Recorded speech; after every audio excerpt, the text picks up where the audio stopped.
Hello, and thank you for joining us today. On behalf of International Bipolar Foundation, I would like to introduce today's speaker, Hakeem Rahim. In 2012, Hakeem began speaking openly about his 14-year journey with bipolar disorder. He is a certified speaker and presenter for NAMI. He has also spoken to law enforcement officials, individuals with mental illness and their family members, and to over 5,600 high school and middle school students. Hakeem had the distinct honor of being the first African-American male valedictorian in New York's Uniondale High School's history. He went on to graduate with a BA in psychology from Harvard University and dual masters from Teachers College, Columbia University. He is also a graduate of IPEC, a life coach training program. In 2007, Hakeem founded Live Breathe LLC, which is a professional consultative services company that focuses on mental health advocacy and educational consulting. He is an experienced public speaker and most notably on the mental health and education topics. Good morning, and we are pleased to have you speak with us today, Hakeem. Welcome. Thank you so much. And I just want to first start off with a big thank you to the International Bipolar Foundation for creating a platform such as this to assist people with mental illness and bipolar disorder specifically to share their stories and share research. I think the more we share about our stories and about what mental illness is and isn't, I think we'll be able to decrease stigma, we'll be able to help people heal, we will be able to have people to see that recovery and wellness is possible, both for people living with mental illness and their loved ones as well. So good morning and good afternoon. I'm here on the East Coast, and I want to welcome everybody to my presentation, Mental Illness Unmasked, Lessons Learned on How to Live and Thrive in the Face of Mental Illness. Today I want to cover a few things. One, about my personal story and journey. I believe stories and journeys are important. People don't just arrive with mental illness. They have family members, they have personal stories. So I think that is so key to talk about.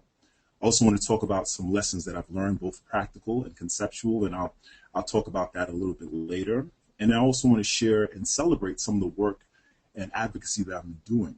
I think it's not only good to thrive and live, but it's also good to celebrate. And we have to talk about all the good things that we're doing, both you and I, and I'm sure many of you are doing wonderful things in your life, whether it's just getting out of bed this morning because you were depressed for the past few days, or leading a webinar or leading an organization. So we all should celebrate what we've done and doing. So I'm going to answer the question why. Mental illness is stigmatized, especially in communities of color. Me as an African-American man, Caribbean-American man, why am I doing this? Why am I sharing my story in a world, in a society that's so stigmatized? Well, I want to tell you a little story from my past. I show this story, I call it the Sandy Bridge story. And when I was 7 years old, I remember doing my first active community service. So I was at day camp when I was 7, and I was crossing a bridge, a Sandy Bridge, a rope bridge just like this at camp. And it happened to have sand on it. I didn't realize that there was sand on it, and I actually fell, slipped, and busted my bottom lip or top lip. I can't remember which one it was, but it was something was bleeding and was hurting. And after I got cleaned up by the nurse, I went back to the bridge, and I began dusting off the bridge, the sand off of it. In retrospect, I realized what I guess I was trying to do at that time was to clear off the sand so nobody else would fall. And I look at the work that I'm doing now as dusting off that sandy bridge.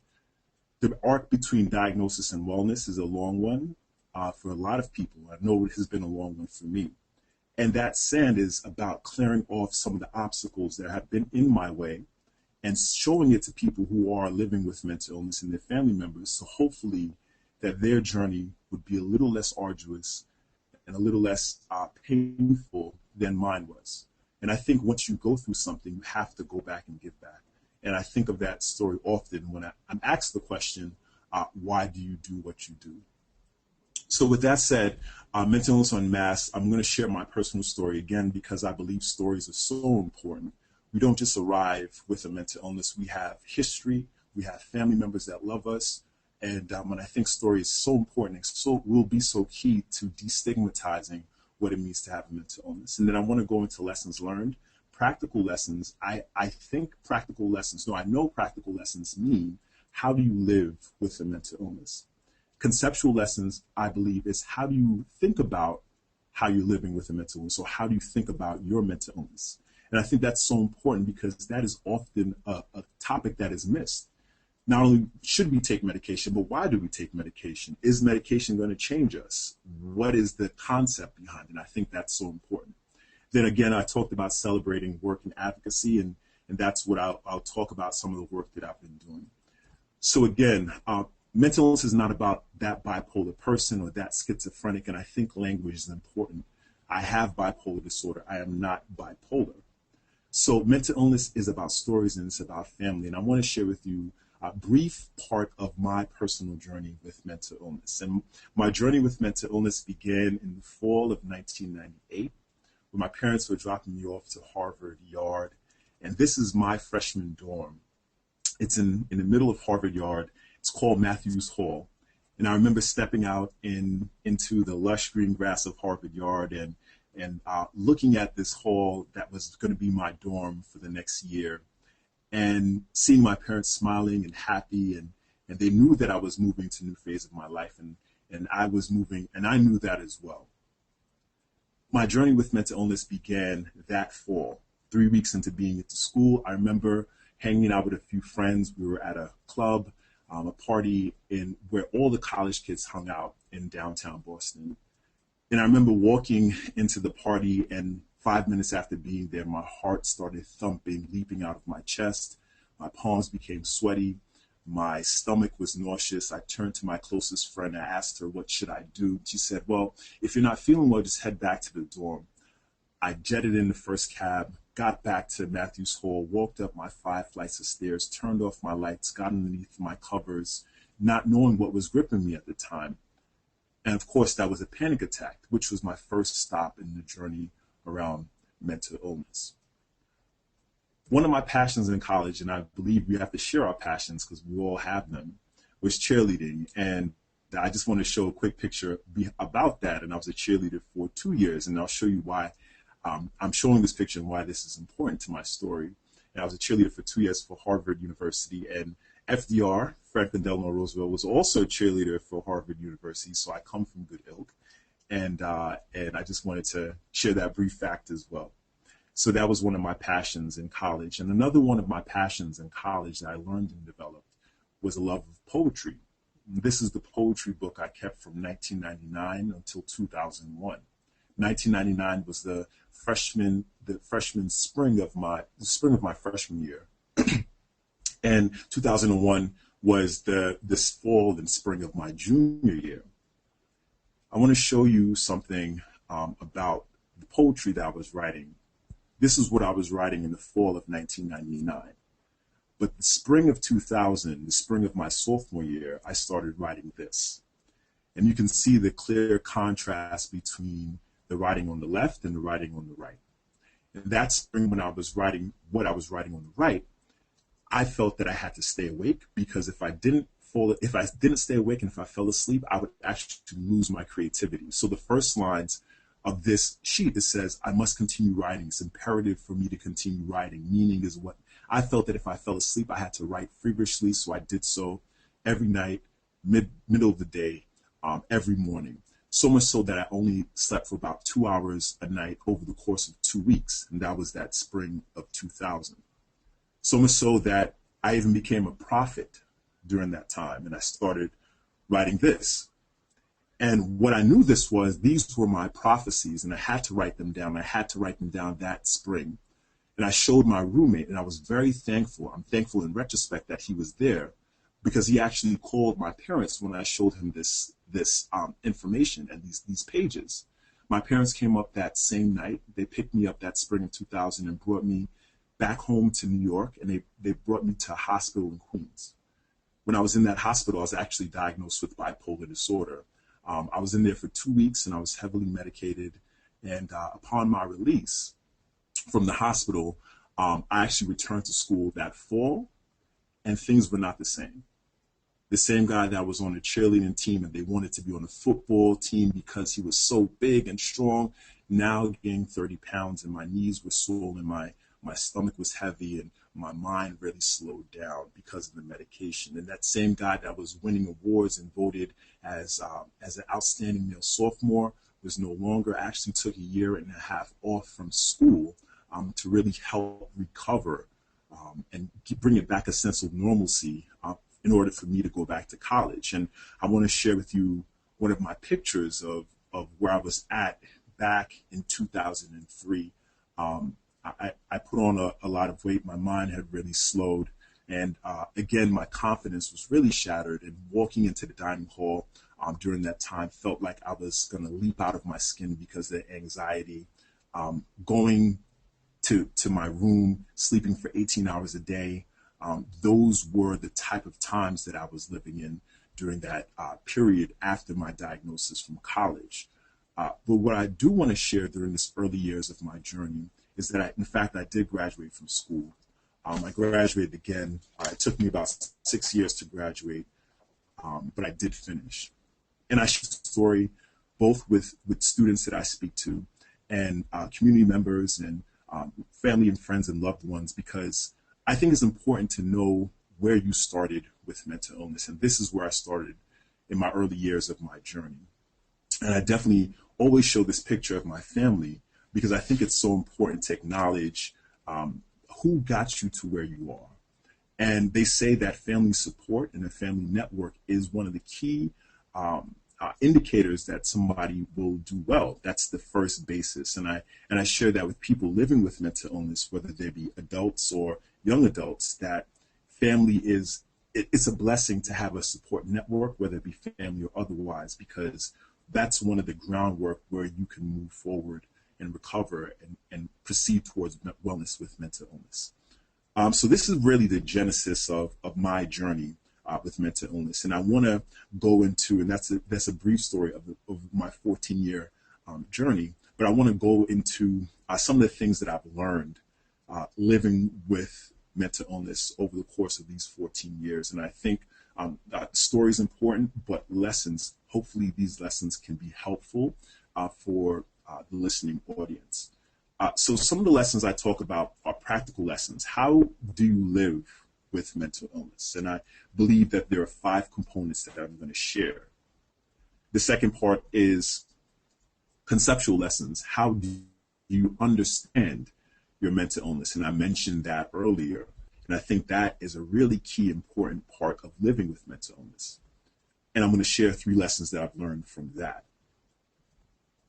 So, diagnosis to wellness. I believe there's an arc between getting from my diagnosis with bipolar disorder and to living well and living a good life. And I think wellness is important to keep that in mind. It's not about staying out of the hospital, but it's about leading a good and leading a well life. And wellness is the key, I believe. But how do you get from that diagnosis to wellness? And I believe there's acceptance, there's treatment, and there's coping skills. And I think there's an interplay between those 3 pieces, and all those things sum up to going from diagnosis to wellness. So again, the practical aspects, how do I live with my mental illness? And again, diagnosis, acceptance, acceptance, treatment, coping skills, and then wellness. So diagnosis is diagnosis, right? So for me, diagnosis came at when I was 19 in the hospital. There's a difference between diagnosis and acceptance. So for me, I believe the next step after being diagnosed is acceptance. And one of the things that I really embrace, a quote that I really embrace, is in order to heal, you have to recognize healing is necessary. And I think that really encapsulates acceptance. For me, time of acceptance is really important. Some people can take years even before they're diagnosed to get a correct diagnosis where depression, bipolar disorder may initially be diagnosed as depression, and then people are placed on antidepressants, and that can swing people to mania with a hypomania or full-out manic episodes. For me, I had an initial manic episode the year prior to my diagnosis. My parents sent me to Grenada. They thought I was simply stressed out. I don't blame them for not knowing, because I think that we just didn't know. And I think that in that ignorance, we didn't know how to treat what I was going through, or I didn't even know what I was going through. So they sent me to Grenada. But the next year, thankfully, they made the leap from there's something wrong with our son. It's not a visible ailment. It looks like it's in his mind. It's mental. So they took me to the psychiatric hospital, again, where you get treatment for something that's wrong in your mind or in your head or in your brain. So first of all, it's timing of acceptance. I was fortunate enough, I believe, to accept my illness immediately. When I was in the hospital, I began treatment. For me, I think there were two phrases that really resonated in my mind around accepting treatment. I didn't acknowledge these openly or consciously until I'm sure that they were there subconsciously, but in reflection, I realized that these two things really helped me accept that I was ill. And one of them is, I am not the label. And I think this phrase, this statement, I've heard it, another presenter, Ross Sabo, I looked at his past IBPF presentation, and he really embraced this sentiment as well. I am not the label. And why this is important is because we need to be able to distinguish between what bipolar is, bipolar disorder or depression, what the illness is, and who we are. And I'm going to go into that a little bit later as well. But early on in my journey, I was able to distinguish that. And I believe little things or small experiences can have huge impact. When I was in the hospital during our time of diagnosis, there was a nurse there. He was a psychiatric nurse. He was a big guy. And I believe he was Trinidadian. My family's from the islands, so I recognized his accent. And I would always go up to him and tell him jokes and tell him riddles and talk to him. And he would listen to me. And one day he came up to me. He knew my full story. And he said to me, Hakeem, I know you're the valedictorian of your high school class. I know you're at Harvard University, and now you're here in the hospital. So I don't want to see you here again. He said that people come in and out of this hospital a lot and this ward a lot, but I don't want to see you here again. And what that spoke to me was that he saw something in me. He saw that there was potential. He saw that there was something that I could do outside of the hospital, outside of my diagnosis. So what that spoke to me was that, yes, in the past, prior to my diagnosis, there was something there about me that I could do in this world. And even after my diagnosis, it showed me that there was something that I can do in this world. And not only did I see it, but other people saw it in me. So that really helped me distinguish between me and the label of bipolar disorder. And also I use that story when I speak to social workers and people in the profession, because I think it's so important to have dignity and show respect for your patients, because you never know whether it be 14 years later or 5 years down the road. But I think acknowledging their humanity and acknowledging their potential is one of the greatest things that you can do for somebody who's living with a mental illness. So that was I'm not the label. And I share another part of that concept that I really embraced. And I think it was subconsciously first, but really embraced after, really consciously in reflection. I think reflection is so important. And again, I wanted to be the best me. Throughout my life, I strive to close this gap between the me that I am and the me that I wanted to be. And I really embraced that throughout my journey with bipolar disorder and over this course of these 14 years. And some people, that might not be their mantra, but that was my mantra. And that is my mantra in order to move towards treatment and coping skills and wellness. But I really do believe that that's something that was subconscious and I embraced during that time, again, because of the juxtaposition between where I was as performing academically and then where ended up in the hospital, and there was a distinction, there was a disconnect there. And I think that saying, how can I be the best me? I think that leap was made there, and I think it helped me accept my illness. But outside of that, I think it's important for acceptance, just overall in general, to differentiate between myths and facts. I think this is important for people living with mental illness as well as their loved ones, because I believe when you reject myths, and especially prominent myths that are out there, you begin to normalize what it means to have a mental illness. And no, I'm not lazy when I'm depressed. No, I'm not a violent person because I have a mental illness. And no, I'm not defective because I have a label. And I think the more we can expel these myths, both people with mental illness and without, we can begin to normalize what it means to have a mental illness, and we can really begin that journey towards acceptance. And then moving on to treatment, I think a key phrase that really embodies treatment is there is no secret ingredient. Finding treatment is getting the right treatment is like finding elusive treasure. And I'll share a little bit more behind that a little bit later on the concepts. But for me, treatment has meant medication. I currently still take medication. Has meant therapy. I've done therapy in the past and continue to do as such. Others is following up with my psychiatrist for medication management, and support groups in the past.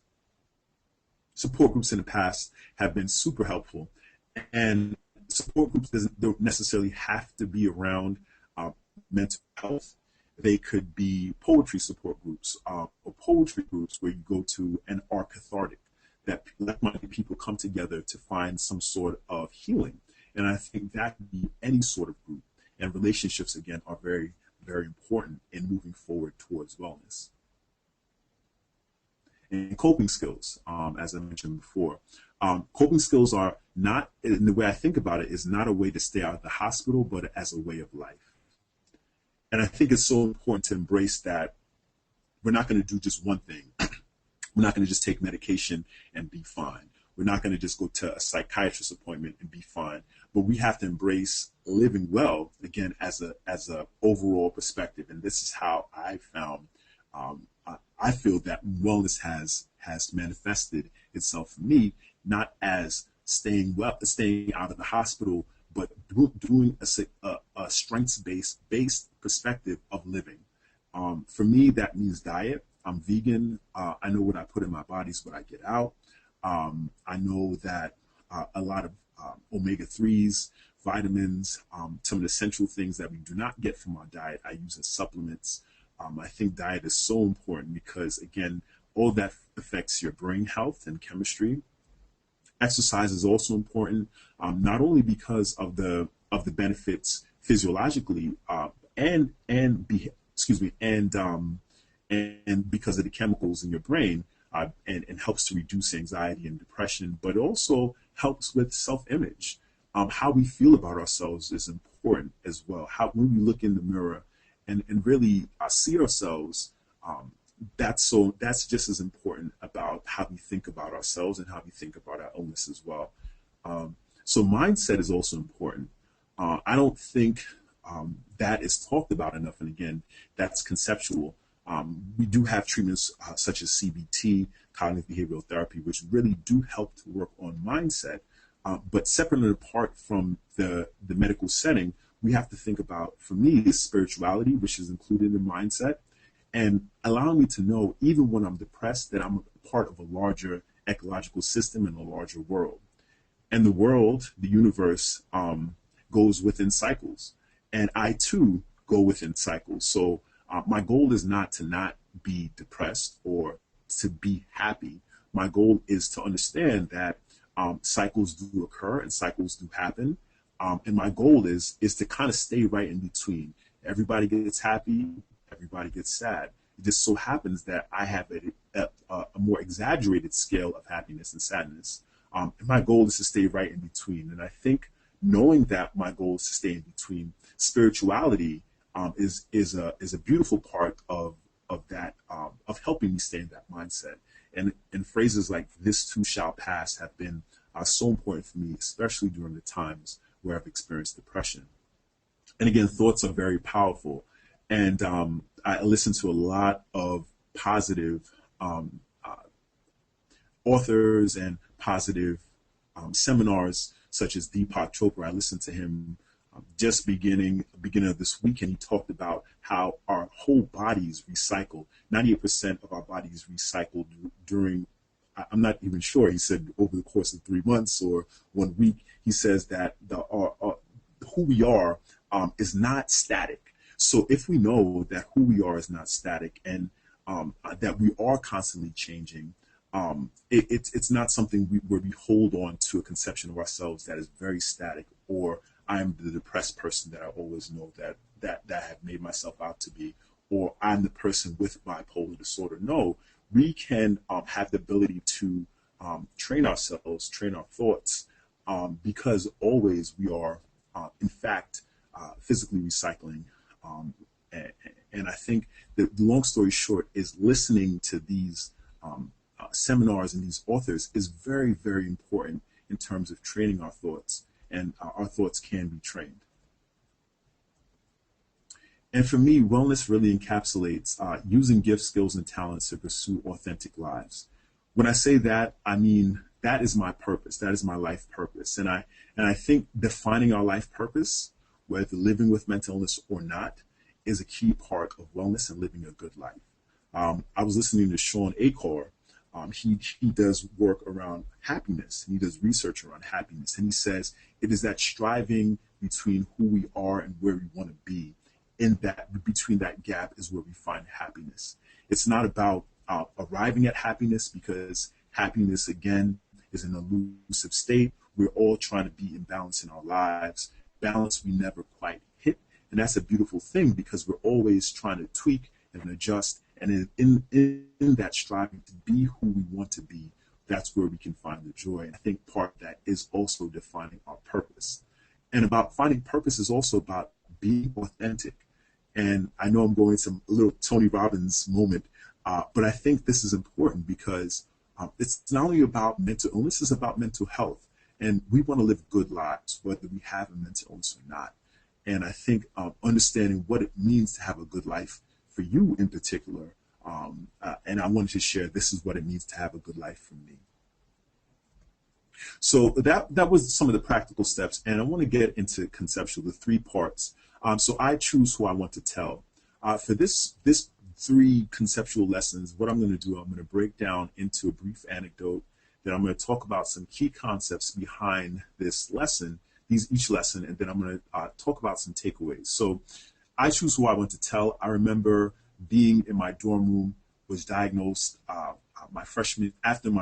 during my junior year. I was in my dorm room. It was Harvard, Yale homecoming. It was that weekend, that fall, right after the summer that I was diagnosed and started taking medication. And I looked at my bottle of medication, and I saw my roommate standing in the hall across from me. And I asked him, his name is Ian, and he's been phenomenal strength in my life. So I always acknowledge him. I say, Ian, what should I do? I want to take my medication in front of my friends. They were coming over to the room, and I want to show them, and I want to take my medication in front of them. And he looks at me, he says, Hakeem, why would you want to do that? And I asked him, I said, I don't know. I just want to do it. He said, do you think it's a good idea? And I reflected in a moment, and I kind of paused, and then I said, you know what? It might not be the greatest of ideas. And at that moment, I put my medication down, I put it in my drawer, and I decided not to share that with my friends that evening. So what I want to say here is make a distinction between disclosure. So disclosure can be very important, is very important, especially for people who are critical to your support system. Do you want to tell this person that you have bipolar disorder or depression? Who do you want to tell? In that moment, I wanted to disclose and I want to make a distinction between disclosure that is empowering versus disclosure that can be disempowering. So in that moment, I wanted to share that I had bipolar disorder, but I wanted to explain away why I was the way I was. There was clearly a difference between the Hakeem that they saw 3 months ago and the Hakeem now. I was anxious. I gained 30 pounds. I was no longer in the cheerleading squad. My grades weren't as good. I wanted to be transparent because I wanted to explain away what was going on with me.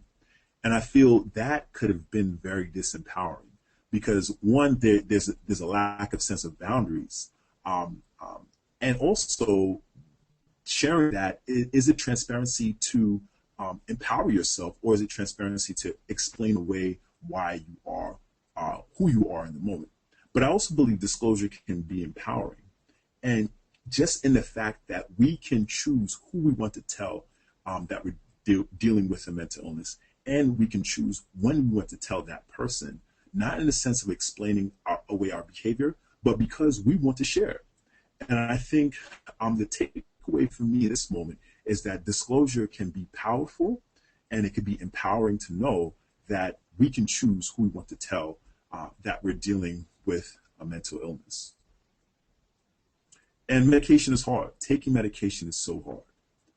I wish that we can all, people with mental illness and people without mental illness, could really embrace this lesson. And I think many people have. And I think if we share that taking medication is an arduous task, and we have to understand why we take it. For me, I look at taking medication as three concepts.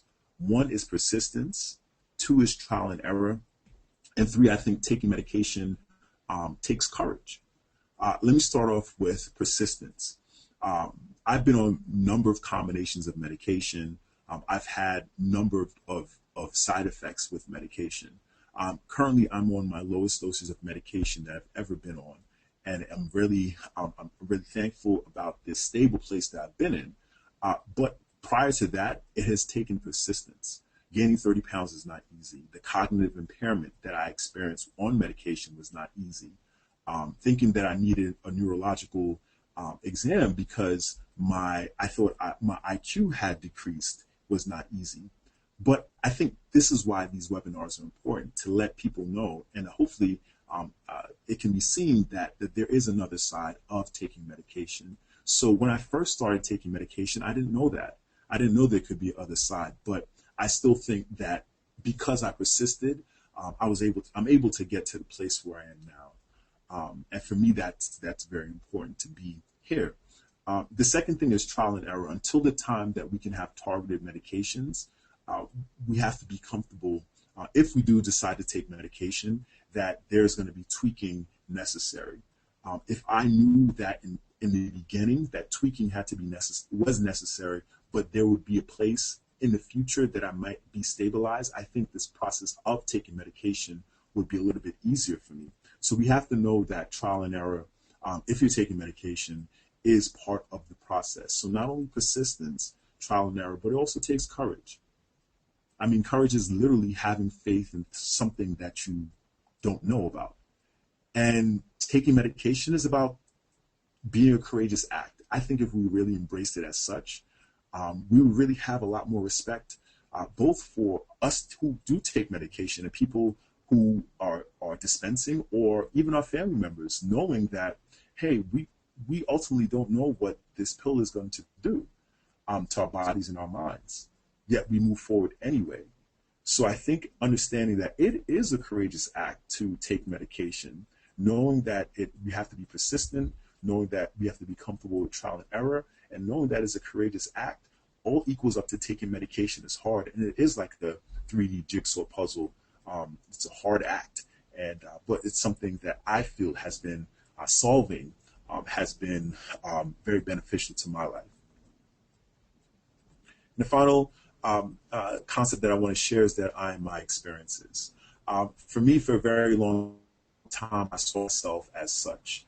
I didn't know clearly that I couldn't distinguish between myself and my illness.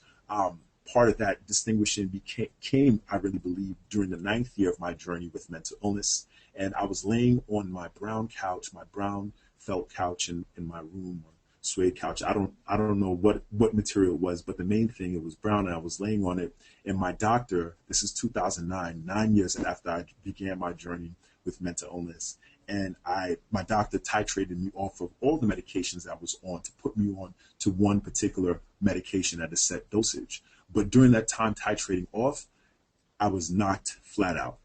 I was sleeping again for 18 hours. I was just not the Hakeem that was able to work. I had to call out of work for almost a week. But what happened during that time was that I realized that even though I was knocked out, I was literally watching a motivational speaker on TV. My hand was hanging off the couch. My head was heavy, but I was watching the TV and I saw a motivational speaker and I picked up the phone and I called his course. I called his course and I ordered his course. I don't think I ever used it, but what that spoke to me in the moment is that this Hakeem that still wanted to be the best him, prior to medication, on medication, and now off medication again to get back on medication, still wants to be the best Hakeem Rahim. So that was instructive for me, that said that despite the fact that medication it doesn't define who I am. And I think if we embrace the fact that, we are not our medication, we are not our labels, we are our experiences, I believe that more and more we can begin to see ourselves as not this sketch of a self, but we can begin to see ourselves very clearly and know that we are composed of the things that we go through and the things that we experience, not our labels, not our medication. We are who we are because of our experiences. So again, the conceptual lessons is how I understand my mental illness. I choose who I want to tell. Disclosure can be powerful and empowering. Taking medication is hard. It takes trial and error, persistence, and courage. And the final one for me is that I am my experiences.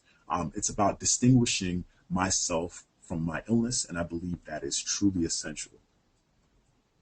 And again, I want to share some of the accomplishments and celebrate that, because again, I believe it's so important to celebrate not only what you've overcome, but what you're doing.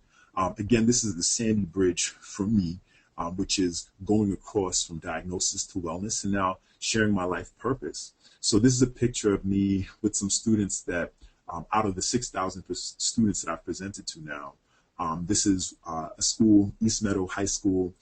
This was a great day for me. I'm working with these peer leaders. These are 12th graders at that school, and they were a phenomenal group. We had such a great presentation and a great time together during our workshop. What this workshop is the Let's Talk Mental Illness presentation. I go into schools and I share my life story, and NAMI Queens Nassau and we together developed this particular presentation, and I've been delivering it to schools, now 40 high schools and middle schools and 5 colleges. So this is really reflective. This picture is really reflective of one of my experiences over the course of those 6,000 students who I've worked with. And in fact, we actually gave out surveys to almost 3,000 students that I worked with. And it literally showed, out of 7 questions that they had to answer, it showed that they were rating it from a scale from 1 to 5. And they started giving a lot of 5s, meaning that did Hakeem's presentation, did you learn something from Hakeem's presentation? Did it change your opinion about mental illness? Would you tell a friend or would you tell a helping professional that you have experiencing potentially some form of mental illness? These questions, those are 3 of those questions, and students were ranking them 5s, meaning that their perceptions and awareness of mental illness was not changing because of this presentation. And I think it's because of education and contact. And research has shown that when you have contact with somebody who has a diagnosable mental illness and is doing well, and there's also educational component, that people's understanding of what mental illness is can change, and we can understand how our stigma can also change as well.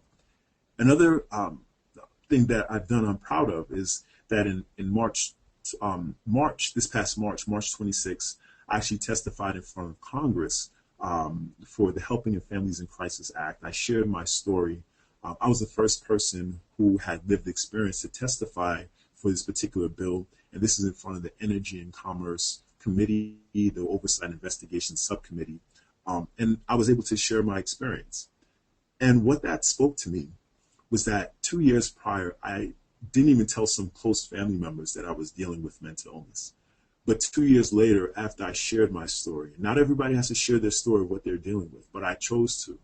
and step into my life purpose and step into authenticity, because I was studying psychology, I was studying psychological counseling, and I was asking students as an academic advisor, what do you want to be in life? What is your true purpose? And I couldn't talk about my true purpose. But when I stepped into what I truly wanted to do, I went from working as an academic advisor, which I love to do, to speaking in front of Congress, in front of lawmakers, in front of people who honestly are affecting how people with mental illness are living and their family members are living day-to-day lives. So I believe that when we step into our voice and authenticity, I feel that in that moment I was able to speak with a voice of power for many people who oftentimes, including me, have felt powerless. So I think that this right here was really one of the crowning moments for me thus far.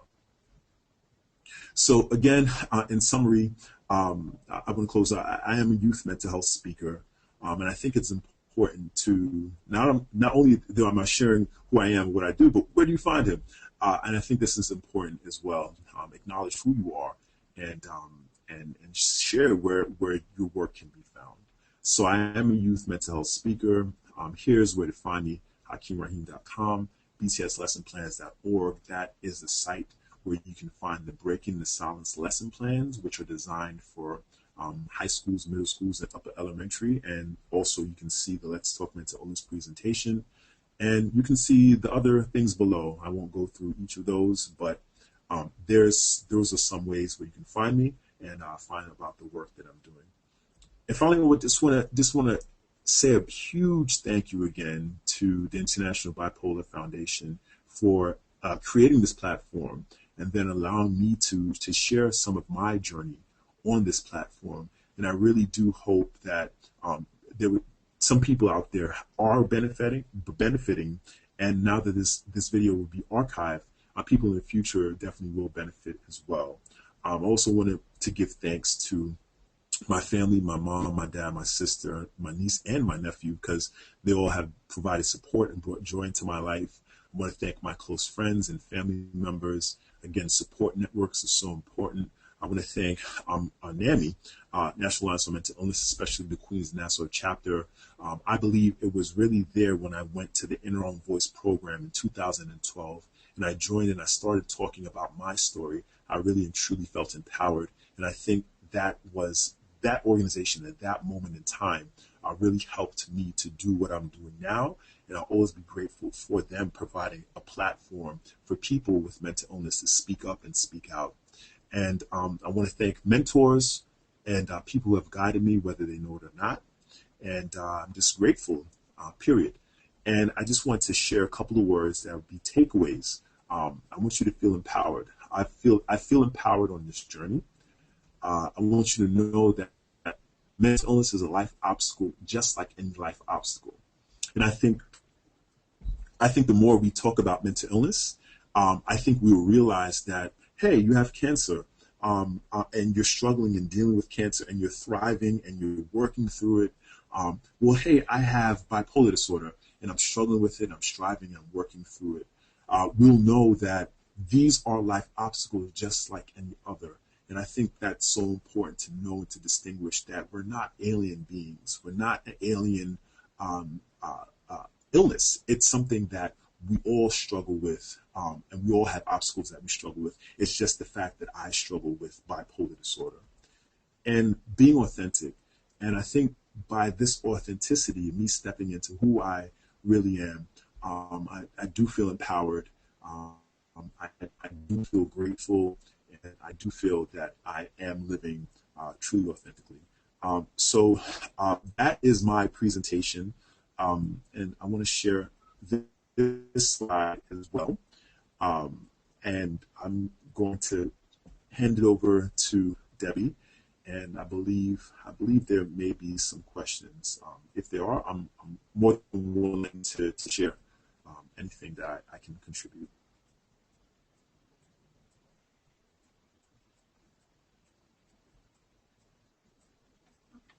Questions, and I will start with this one. As a mother of a son with bipolar, depression, and OCD, I found your story to be so encouraging.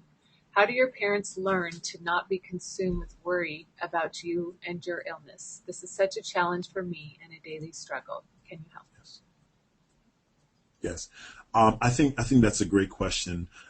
It's first of all, it sounds like there's a lot of love there, and I do thank you for one, listening, and two, seeking out ways of how to stay encouraged, and seeking out ways to stoke and empower that love. For me, I think my parents gave me space. They communicated with me. They asked me how I was doing, but I had to learn that to let them know that, asking me consistently, how am I doing? How am I doing? Are you okay today? At one point, I let them know that that's making me feel disempowered, actually. That's making me feel like I'm not doing well. I have to second guess myself. So during the times where they did constantly ask me, how are you doing? How are you doing? How are you doing? I felt that was disempowering for me. But I do understand that it's an urge as a parent to want to jump in, to step in. But I think part of the journey for me, and I think part of the journey that my parents had to learn, is that I am on a journey, and he does need some of his space. And again, I think one of the things I always say is that you can't change anybody's behavior. You can only change your own.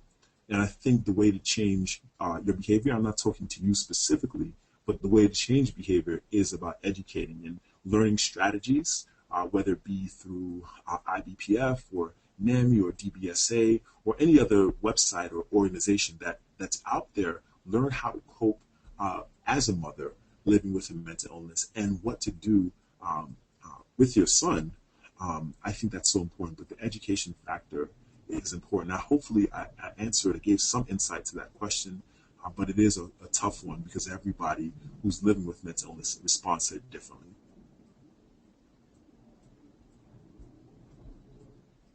The next question, how did you work through feelings of guilt when working on acceptance? How did I work through feelings of guilt when working through acceptance? So in processing that question, it sounds like, why did this happen to me? I'm trying to kind of get clarified on that question. I'm not quite sure what that question means. I don't know if that person can maybe explicate or answer it. I'm explaining a little bit better. Yes, let's get back to that question. We'll move on. And Mike Bug, if you could Sure, thank you. Send additional information regarding the question. Okay, next question. Actually, this is a comment that I wanted to share with you. Exceptional presentation. Thank you so much. As an RN, you've provided deeper insight into understanding mental illness and a road to wellness. Thank you again. Awesome. Comment, very nice comment. Next question. You talked about the depression, but did you have a manic phase? If yes, what happened and how did you overcome that? Okay, great. Thank you for that question. First, I still experience depression. I've had a few bouts of depression this year alone. And I did have 2 manic episodes and 1 extended hypomanic episode after I was diagnosed. So my first 2 episodes, one was in the spring of 1999. Actually, that's when my parents sent me to Grenada. This was after my freshman year of college, and my parents assumed that because I was walking up and down the streets of my neighborhood, because I was talking very fast and not sleeping, that they assumed I was probably just stressed out from the school year. So they sent me to my father's homeland of Grenada, and there I fell into a deep bout of depression because I was coming off to that manic high. So that was my first manic episode.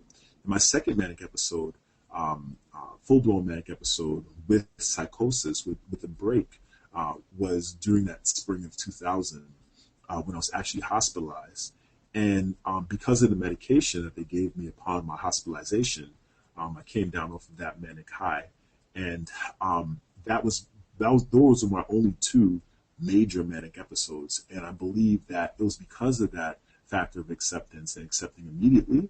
I wish I had the answer to how to help anybody living with a mental illness accept that there is a mental illness there, like I did, because I do believe acceptance is the first point. But I did experience a manic episode after that. And the hypomanic episode came for me when I was on medication, and I was actually out of the country. And because I was on a high dosage of antidepressants, and the dosage of my mood stabilizer and antipsychotic was not high enough, I actually was on a hypomanic episode over the course of almost 3.5 weeks to a month. That one I came down off of when I did crash into another bout of depression, and I went back to my psychiatrist, and I explained to him what happened, and he tweaked my medication. So I think what was important for that third hypomanic episode or manic episode was to know that I communicated with my doctor how I was doing and what happened to me, and then he also listened to me. So I think those two keys: communicate, but also having a helping professional honestly listen to you. So those are kind of how I came off the highs, and how I am doing today.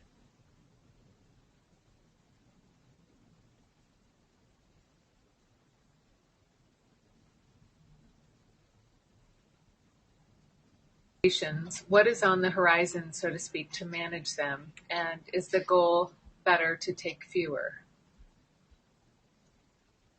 For me, for medication, currently, I do want to come off of all of my medication. The way I look at medication now is that it doesn't allow me to be the best Hakeem Rahim. It is the sum total of everything that I'm doing in my life to achieve wellness. And currently, I feel that I'm able to live out my purpose and live to the best of my ability. So right now, my goal is not to adjust them. But at some point, I do believe that I will come off the medication. But I think it's important to know that currently I don't necessarily feel any side effects. And I think what I'm using medication for is to complement the things that I'm doing in order to stay well, and not necessarily the sole basis of I believe, my treatment process.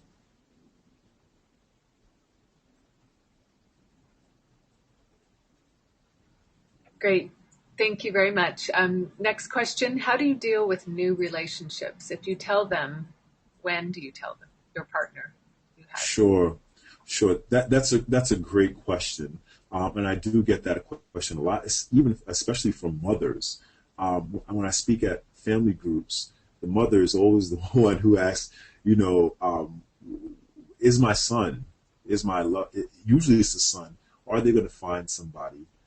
And I really do believe is somebody going to want to be with them?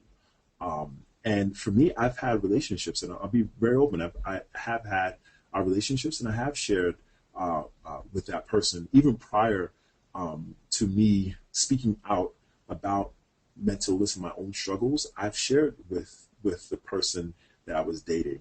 And again, that's a personal choice. If you are managing your illness well, and if you feel that it's not going to be an impediment to the relationship, then you can share. I mean, you're not the illness. It is part of who you are. And if you choose to share, fine. I mean, the person either will accept it or not. If you choose not to share, I do think at some point it's important to be out and open about what we are dealing with. But again, it's about that disclosure factor. When do you disclose? Are you feeling empowered when you disclose, or do you feel disempowered because you have to explain away through being transparent? So ultimately, I think it's a choice. But ultimately, in the long-term relationship, I do think it's important.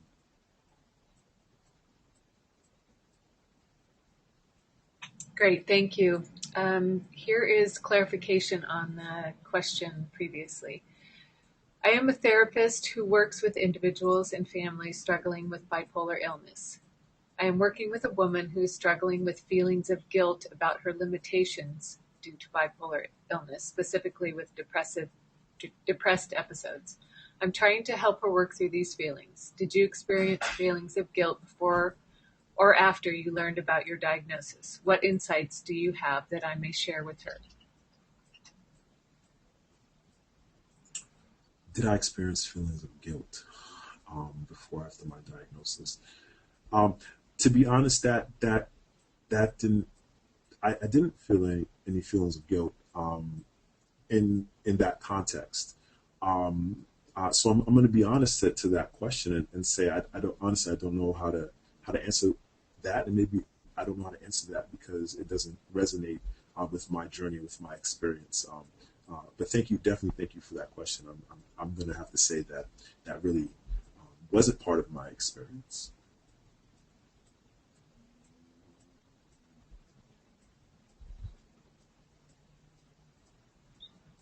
Thank you.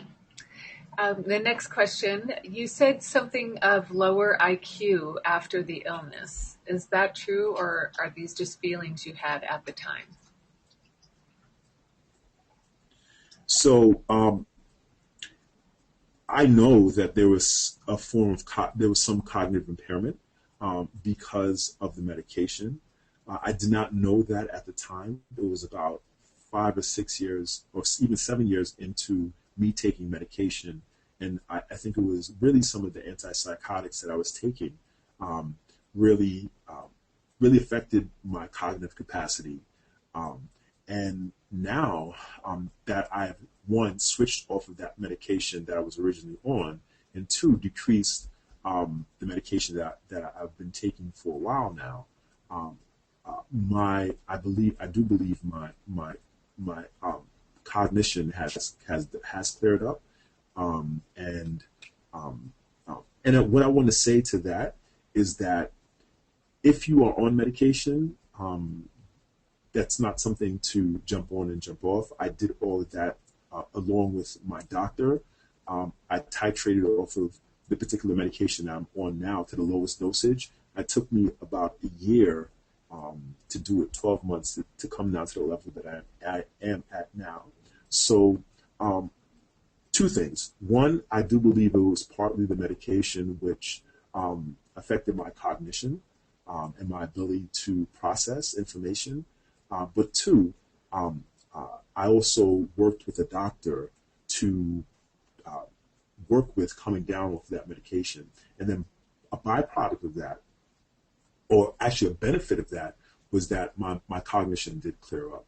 And that was my personal experience. And I want to clarify, that was my personal experience, as well as by saying that I did work in concert, in conjunction with a doctor who listened to me and who worked with me because he listened to me.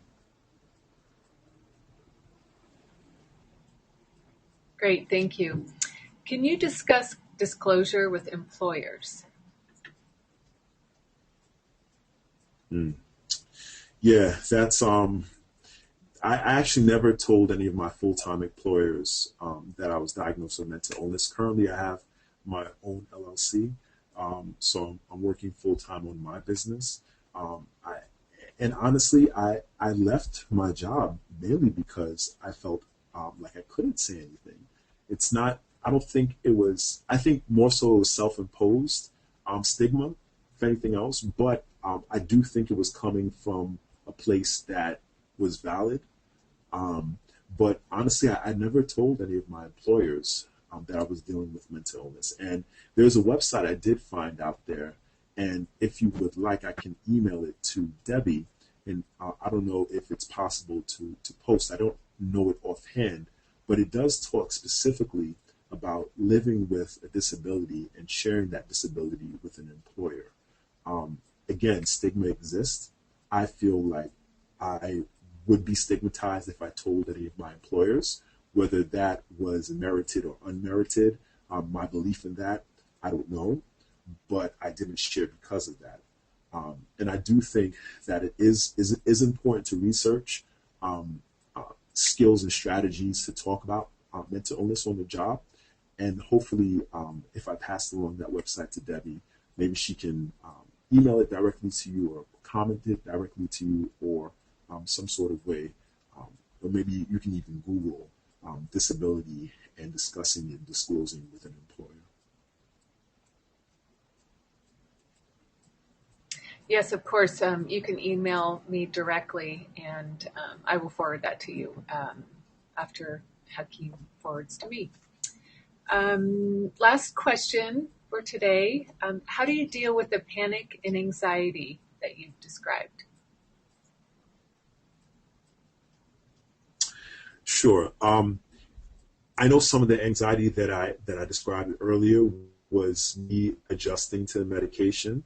I do believe it is important to note that some of the medications, when you do first get on, I remember very vividly when I came off of the medication, titrating off of it, there was a lot of anxiety. And then getting back on a new medication, there was a lot of anxiety. But those anxiety attacks or anxious feelings did pass with time. So I think that's one thing to acknowledge. And two, I think there are strategies out there in order to deal with anxiety and to cope with and manage anxiety.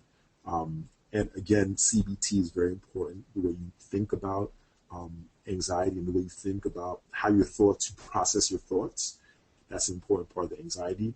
And physiologically, what do you do when you do feel panicked? Are you taking deep breaths? Are you noticing where that anxiety is coming from in your body? And I think it's not new agey.